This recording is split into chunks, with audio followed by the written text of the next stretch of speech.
Great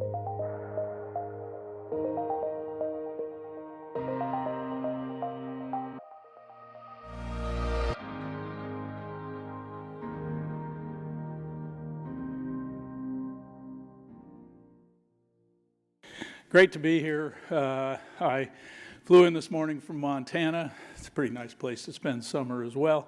I spend 3 months out of the year here at Stanford, March, April, and May, and people always say, why wouldn't you come in the winter? And I say, because winter is winter. It's supposed to snow. It's just when it keeps doing it in March, April, and May, you're kind of tired of it. I looked at the bios very briefly. Econ majors or have had econ? Oh, well, then you probably don't need to go through this lecture. But let me just take you through some basics that should be review for all of those who raised your hands, and the rest of it, it'll be useful information. So I want to start out just talking about, as you know, economists are always talking about trade-offs, and we're concerned about how you trade off various resources against one another. How Bjorn talked yesterday about trade-offs, really, what are the benefits, what are the costs? And we think in terms of these things called isoquants, but isoquants are just these lines that show various levels of production. Okay, you got that. Well, if you take these isoquants and you use the isoquants on the right-hand side, you can actually ultimately create this resource conversion path, which is the optimal way to allocate resources to get the most you can. Anyway, you get it. You've probably seen all this before. So if you take all that stuff and you put it together, and actually, this is the most important, because if you can get to this point, well, I won't back up, but that other stuff's really useful because it can take you to this point. And this is, if you know the social welfare function, kind of what Peter was talking about, if you know the social welfare function and know how to trade off the utility of individual X against the utility of individual Y, if you had more stuff, you could get more utility for everybody, but sometimes you have to have somebody have less, but how do you do that? Well, if you know the social welfare function and you know the production frontier, BB, it enables you to find society's bliss point. Actually, believe it or not, that's from one of my graduate school classes, except I don't have all the calculus that goes with it. And you're sitting there and you're thinking, my God, I am learning how to take society to its bliss point. I mean, I'm going to be a rich person. People are going to beat a path to my door because surely everybody would like to have us be at our bliss point. And I started then and finished my graduate career and started teaching at Montana State. Taught natural resource economics and put this kind of stuff up and said, hey, here's how we can trade off this resource against another, or this animal against this plant. And nobody seemed to be very concerned about finding the bliss point. And I realized, and this really does fit with Peter's lecture, to find the bliss point, if you really mean allocate stuff in some centralized way, means you have to use politics. And politics can be useful. I mean, you can do benefit cost analysis, and again, Bjorn talked about that yesterday, and it's quite useful. Sometimes it's harder to do. How do you value a life? How do you value an ecosystem? But you could imagine doing it. But the problem is when you start looking at efficiency or bliss points in a political context, as a colleague of mine used to say, efficiency has no constituency. Nobody really cares about efficiency.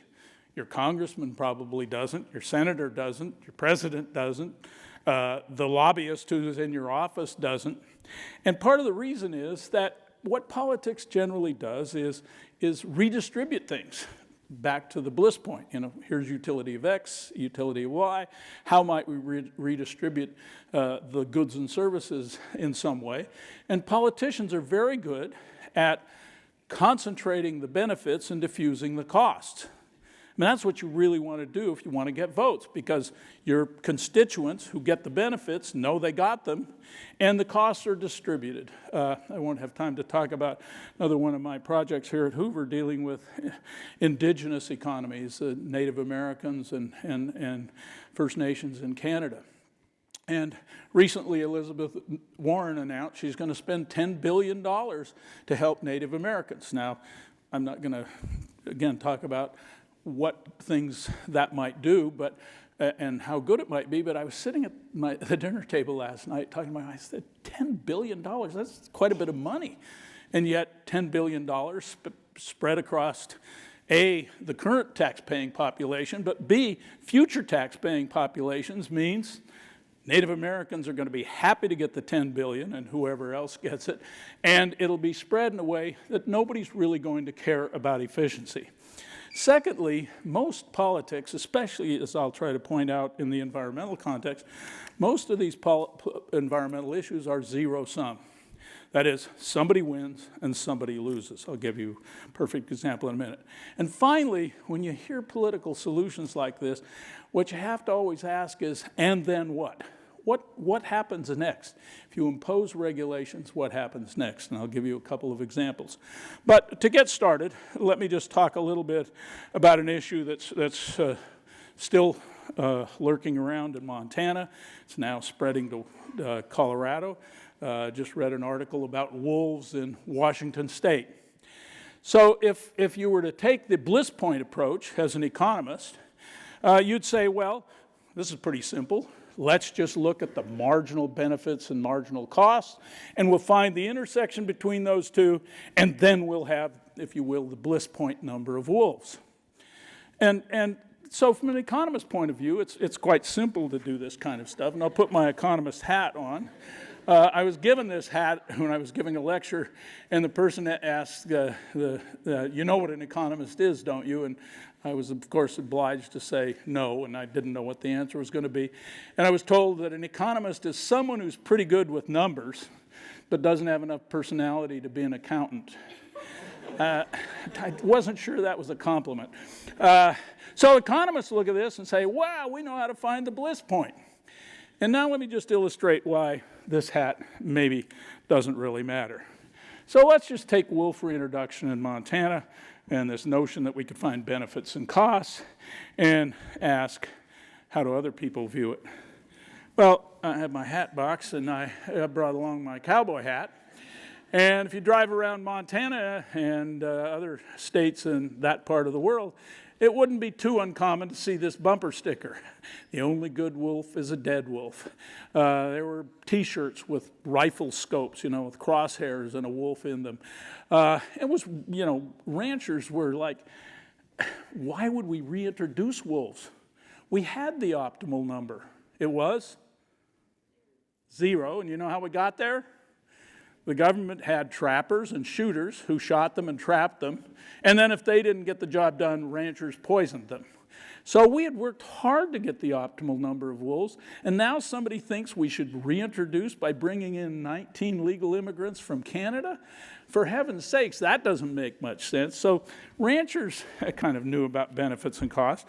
And here's a hat I'll start wearing a little bit in a few months. My hunter's cap. Now, hunters, thought, well, wolves, that'd be a good thing. I can shoot them. But the problem was that it also meant there might be fewer elk. And elk migrate out of Yellowstone, which is where they reintroduced the wolves. And the elk would migrate out, and you could get a permit to hunt these things, and you could have a big trophy rack to hang on your wall. And so hunters were like, well, they're competing with me. I don't know why we'd want more wolves. Again, 0 was pretty good, and if you look at those numbers, the Yellowstone population was enormous, and it meant there was always migration. Today, the numbers are down by a quarter almost, or about a quarter of what they were. And as a result, you can't get those permits anymore. You can't hunt elk on the edge of Yellowstone because there just aren't enough of them. And so they were pretty upset about that. And in a way, you could say this is what the diagram looked like to ranchers and hunters. The marginal costs of having more wolves was really high. The marginal benefits were trivial, if even positive, and so we had the optimal number, which is 0. Well, not everybody looked at it quite this way, and in fact, the Park Service, this is really my best hat, the National Park Service said, this is fantastic because you know what it means? more visitors. You know what drives Park Service budgets? Visitors. In the 1980s, during the Reagan administration, James Watt was Secretary of Interior, therefore in charge of the National Park Service, and they were talking about visitors, and he was asking his people, well, how do we know what the visitations are? And they said, well, we put these road counters out, and for example, Rock Creek Parkway has a lot of visitors every day. Wait a minute, the Rock Creek Parkway in Washington, D.C., that's a national park? Yep. And they count those numbers in visitations so they can tell Congress, give us more money. Well, wolves were a big attraction. And today, if you go to Yellowstone and you drive through, it's not, did you see a bear? I mean, in fact, if you saw a bear today, it's almost more unusual than how many wolves did you see? Did you go in the winter and watch a wolf chase down an elk and kill it? That's what people go there for. And so, as a result, visitation in the parks went up dramatically after wolf reintroduction. And the Park Service was really pretty excited about this. Now, they rationalized it by teaming up, and most of these political issues are this way. They teamed up with the other group, namely the environmentalists. And the environmentalists said, you know, this is the last missing link in the ecosystem. And I take that quote from an environmental friend of mine. Believe it or not, I have some environmental friends. And he would say, you know, if we just had the wolf back in Yellowstone, they'd reduce those elk numbers, as I just showed you. And as a result, we would have willows come back. And if we had willows, then the beaver could take the willows and make dams. And if they made dams, we'd have pools of water for the trout. And we'd have more tweety, you know, just on and on and on. And so the environmentalists said, this is a great thing.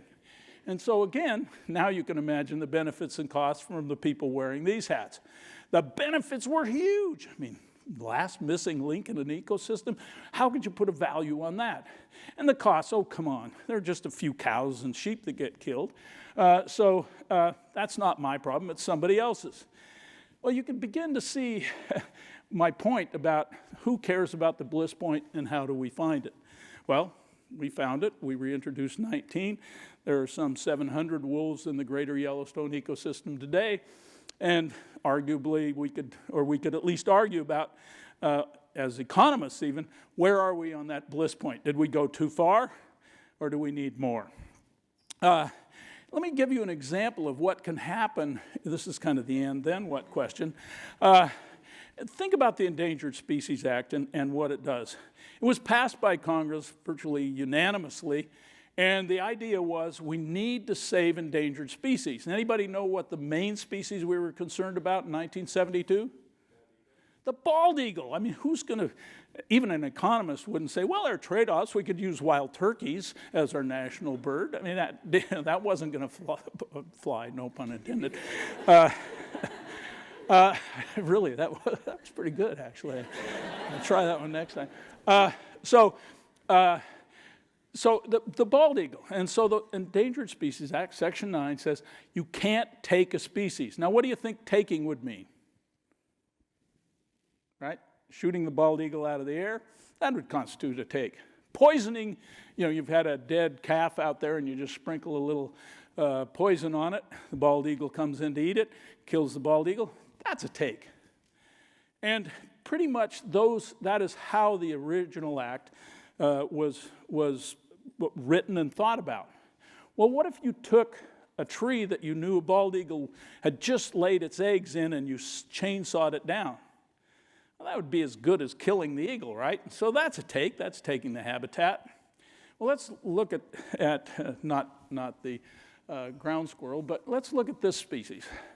The red cockaded woodpecker lives in the southwestern part of the United States, listed as an endangered species very early on. And the question was, what would constitute a take? These birds live in colonies. And the idea was certainly if you shot them or killed them, that's a take. If you cut down the trees in which the colony lived, that would be a take. But what if you were harvesting trees and some birds were about to move in? If you cut them down just before they arrive, is that a take? Well, let's look at the example, because old-growth pine trees are the habitat for these birds. And so the Fish and Wildlife Service found a person who cut down some old-growth pine trees. He was not malicious. He wasn't doing it to kill woodpeckers. He had no axe to grind with them. All he wanted to do was make some money off of the trees that he'd been grown, and these were about 60 years old. They fined him $2.5 million as a violation of the Endangered Species Act, threatened him with a prison term, and said, you can't do that. Now, suppose you are just across the road and your trees are 40 years old. Remember, 60, we'll just use 60 as the number, is the optimal age for a pine tree if you want habitat for RCWs, as they're called. Well, what if yours are 40 years old?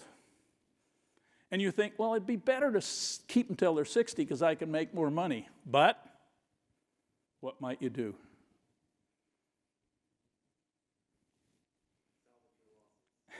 Salvage your losses by cutting them down now. Why wait? And if in fact they take you to court for a 40-year-old, what does somebody with a 30-year-old tree do? Cut it down even sooner.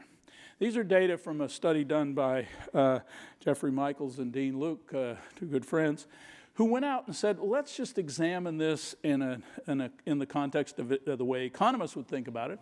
And they said, let's look at places where there are lots of colonies versus places where there aren't. So you can imagine, if there are lots of colonies, birds are looking around for new places to live, and they're up there on the telephone line having a little chat about, should we move over to Fred's land? And Fred hears the conversation. He says, I'm cutting my trees while I can. Here's what they found. If there were no colonies anywhere around, basically you had old-growth pine trees, just what you'd like to have for habitat. If the concentration started to grow, as this slide suggests, 25 colonies, just an arbitrary number they used in their econometric study, they found that the average age fell in half. People started to say, whoa, that's getting a dense enough population, I don't want to be caught. And if you had, and this number isn't arbitrary, 437 is the largest density in North Carolina where they did the study, the average age falls to under 20 years. And one of the loggers told Dean, said, the Endangered Species Act has taken old-growth pine trees and turned them into pulpwood, meaning we're cutting them when they're this big and sending them to the pulp mill. Now, nobody who voted for the Endangered Species Act wanted that to happen, and then what? And these kinds of things exist all over. I've been involved quite a bit in the idea of, should we ban trophy hunting? I have a room in my house that a friend's daughter calls the Quiet Zoo. That's my trophy room. Said I was a hunter. So should we ban trophy hunting? And I debated on national television with a person who said, yeah, we should ban it. And I said, but this was over a species that exists in Texas, or actually 3 species of antelope. They're extinct in Africa. They'd brought them to the United States in the 50s before they were extinct. There are now thousands of them in Texas, none in Africa. The thousands that were there are hunted because people want to have another trophy on their wall. And the person with whom I was debating said, better dead than bred. In other words, I don't want any hunting of these things, which meant the population was going to go down because ranchers didn't want them if they could have cows. And so you get this, and then what? If you ban hunting of elephants, a big controversy right now, the Convention on International Trade and Endangered Species meeting in Geneva right now, to debate this elephant ivory ban. And on the surface you say, well, you don't need to have a trophy elephant tusk in your living room, or we shouldn't send it to someplace and have it carved into chess pieces or whatever. But in the countries that have banned all hunting, guess what happens? The population has gone down, not up. And the reason is, if there isn't any hunting, for one thing, there's no one out there to stop poachers. If you go into an area where there are elephants and there are other people with guns who want to hunt all kinds of species, they don't put up with poaching. So you end up with more poaching. And again, it's not the result we want. And in fact, there are lots of arguments for why you might want to ban the ivory trade. We have higher fuel efficiencies in our cars. But when we have an accident with those cars, we have more damage. And the reason is you have to save weight. So again, you get kind of an and then what question. We have less safe automobiles. Or finally, if we put seasons and limits on fishing, and this one I'll come back to in a few minutes in the context of environmental markets, if you say you can only fish for 4 days a year for halibut, and you're a person who goes out fishing, what do you think you might do? You've only got 4 days during the whole year to catch halibut. You would? You would really go at it for 4 days, right? 24/7. And you probably buy more boats. And you probably buy bigger boats. And on those boats, you'd have more electrical equipment. So you could say, there's a whole school of halibut. And so anytime that's happened, the regulatory authorities have had to say, okay, we're going to limit the number of boats. And then they get the more equipment. Okay, we're going to limit the kind of equipment. And so you end up with not a result you want, but a result that doesn't ask, and then what? And so many environmental issues are like that.